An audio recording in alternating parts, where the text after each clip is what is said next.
আমরা ঘুম থেকে উঠে যাওয়ার পর অনেকক্ষণ ধরে ডাকাডাকি চলছে এই ভদ্রলোককে, কিছুতেই তার ঘুম ভাঙে না।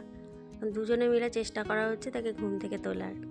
একটা টিপ পায়ের ওপর আটকে দিয়েছি, ওই জায়গাটা একটুখানি অস্বস্তি বোধ হলে ওটা তুলতে অন্তত যাতে উঠে পড়ে। ও বাবা, আসলে শুয়ে শুয়ে এই সমস্ত ঢং করতেও সকালবেলা বেশি পছন্দ করে।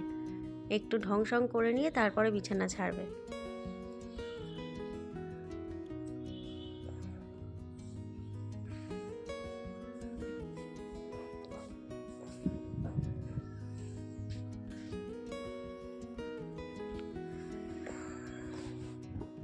বোঝো কাণ্ড, মনে পড়ে গেছে আজকে রবিবার। যাই হোক, তারপর ঘরের মধ্যে একটু গান বাজনা চালিয়ে দেওয়াতে ঘুম ভেঙে উঠেও পড়েছিল। কিন্তু কুয়াশাটা আজকে দেখুন, আমি যখন উঠেছিলাম কিছুই দেখা যাচ্ছিল না।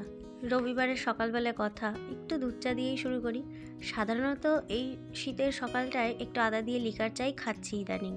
রান্নাঘরে জানলা কপাট খোলার সাহস পাচ্ছি না, এত হু হু করে ঠান্ডা হাওয়া ঢুকছে। 2 কাপ চা নিয়ে বসে সারাদিনের একটু প্ল্যানিং করে নিই। এই চা খাওয়ার সময় ছাড়া সকাল থেকে আর কথা বলার তেমন একটা সুযোগ হয় না।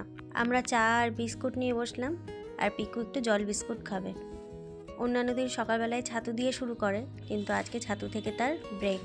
থেকেই বাইরের দিকে চোখ রাখছি যে যদি একটু রোদের দেখা মেলে। প্রচুর কাঁচা ধোয়ার কাজ রয়েছে আজ রবিবার বলে। যত শীতই পড়ুক না কেন, পাখিরা নিজেদের ডিউটি ঠিক শুরু করে দেয়।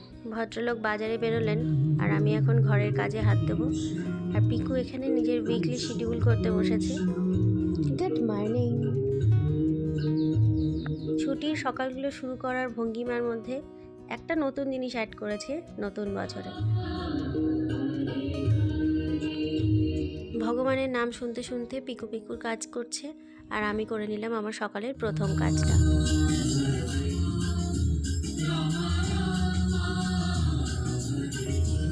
ছুটির দিনে সকালের জলখাবার বানানো থেকেও আমার ছুটি। বাজার থেকে নিয়ে এসেছিল কচুরি আর গুড়ের রসগোল্লা, তাই দিয়ে আমাদের সকাল শুরু হোক।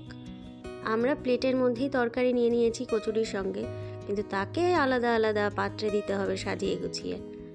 তো তাই হোক, শুরু হলো আজকে রবিবার।